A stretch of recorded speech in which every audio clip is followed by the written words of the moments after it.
FIFA র্যাঙ্কিংয়ে বড় লাভ বাংলাদেশের। পুরুষ দল না পারলেও করে দেখিয়েছেন নারীরা। এফসি এশিয়ান কাপে খেলার যোগ্যতা অর্জন করার পর ফিফা র্যাঙ্কিংয়ে বড়সড় উন্নতি হয়েছে ঋতুপর্ণা আফিদাদের। 128-এ থাকা বাংলাদেশ নারী দলের 7 তারিখের র্যাঙ্কিং অনুযায়ী নতুন অবস্থান 104, অর্থাৎ র্যাঙ্কিংয়ে 24 ধাপ এগিয়েছে বাঘিনীরা। নারী ফুটবলে বাংলাদেশ এখন স্বপ্ন দেখাচ্ছে। মাঠে যেমন জয়ের ধারায় ছুটছে, তেমনই ফিফা র্যাঙ্কিংয়ে উঠছে বড় লাফে। 128 নম্বরে ছিল বাংলাদেশ নারী ফুটবল দল, তবে সর্বশেষ ফিফা র্যাঙ্কিংয়ে এক লাফে তারা উঠে এসেছে 104 নম্বরে, অর্থাৎ একসাথে 24 ধাপ উন্নতি। এটা শুধুই র্যাঙ্কিং না, এটা একটা সংগ্রামী দলের ঘাম ঝরানো সফলতার প্রতিচ্ছবি।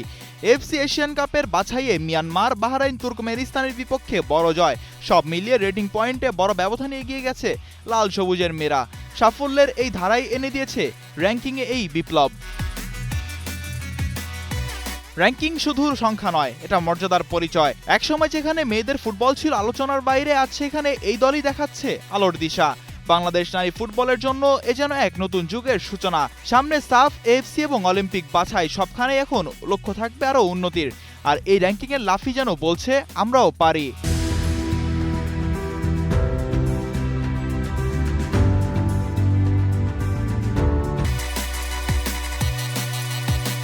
বাংলাদেশ নারী ফুটবলের জন্য এটি কেবল একটি সংখ্যার উন্নতি নয়, বরং এটি শত বাধা বিপত্তির ডিঙিয়ে গড়ে ওঠা এক ইতিহাসের ঘোষণা। যেখানে একসময় অনুশীলনের জন্য পর্যাপ্ত মাঠ ছিল না পর্যাপ্ত পৃষ্ঠপোষকতা, সেই বাস্তবতায় মেয়েরা আজ দেখাচ্ছে জাতিকে নতুন স্বপ্ন।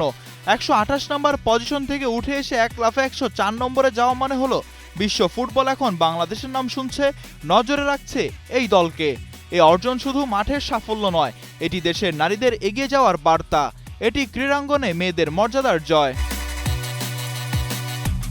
আগামীতে রয়েছে SAFF senior championship, FC Asian cup, আর চোখ রাখতেই হবে 2027 সালের বিশ্বকাপ কোয়ালিফায়ারের দিকে। এই র্যাঙ্কিংয়ে লাভ যেন এই পথ চলার প্রাথমিক ধাপ। সাফল্যের এই ঢেউ অব্যাহত থাকলে হয়তো সামনে আরো একটি বড় লাভ অপেক্ষা করছে। এখন প্রয়োজন আরো শক্ত অবকাঠামো, আরো ইনভেস্টমেন্ট, আরো পরিকল্পনা।